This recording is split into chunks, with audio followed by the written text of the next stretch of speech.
तो चलिए एक बेहद मेहनती किसान कल्लू और 4 परियों की इस दिलचस्प कहानी पर चर्चा शुरू करते हैं।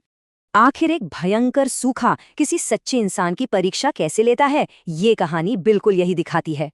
कल्लू दिन रात खेतों में पसीना बहाता था और अपनी फसल का बड़ा हिस्सा वो गरीबों में बांट देता था। लेकिन ये खुशहाली ज्यादा दिन नहीं टिकी। एक भयानक सूखे ने गांव की पूरी तस्वीर ही बदल कर रख दी। सूखे का असर इतना खौफनाक था कि गांव के सारे कुएं और तालाब देखते ही देखते पूरी तरह सूख गए। पानी के बिना बेहाल कल्लू की अपनी फसलें भी चिलचिलाती धूप में झुलसकर बर्बाद होने लगीं।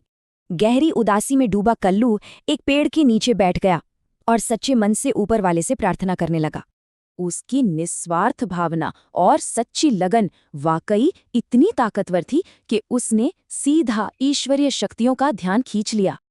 और चमत्कार देखिए, प्रार्थना के जवाब में 1 या 2 नहीं बल्कि पूरे 4 जादुई रूप वहां प्रकट हुए। अब कहानी में असली मोड़ आता है।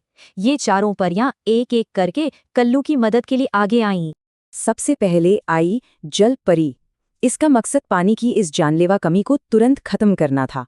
उसने अपना जादू चलाया और सूखे खेत के ठीक बीचों बीच एक मीठे पानी की बहती हुई नदी निकाल दी। इसके बाद भूमि परी ने अपना कमाल दिखाया और सीधे उस सख्त बंजर जमीन पर अपना जादू कर दिया। पलक झपकते ही सूखी मिट्टी इतनी उपजाऊ हो गई मानो वो एकदम असली सोने की तरह चमक रही हो। फिर एंट्री हुई तीसरी परी यानी मौसम परी की। इसने तो पूरे खेत का वातावरण ही बदल कर रख दिया। उसने मौसम इतना सुहावना कर दिया कि फसलों को हमेशा बिल्कुल सही धूप और ठंडी हवा मिलती रहे। और सबसे आखिर में आई चौथी यानी उपहार परी। ये अपने साथ एक बहुत ही खास तोहफा लेकर आई थी। उसने एक ऐसा जादुई बीज दिया जिसे बोते ही वहां फलों के अनगिनत पेड़ जादुई तरीके से उगाए। खेत फिर लहलहा उठे, बम्पर फसल हुई और कल्लू ने इस नई समृद्धि से फिर पूरे गांव की मदद की। इस कहानी का सबसे अहम सबक यही है कि दूसरों का भला करने वालों की मदद कुदरत हमेशा करती है। तो सोचने वाली बात यह है, क्या आज के दौर में भी ऐसी निस्वार्थ भलाई की कोई कीमत है?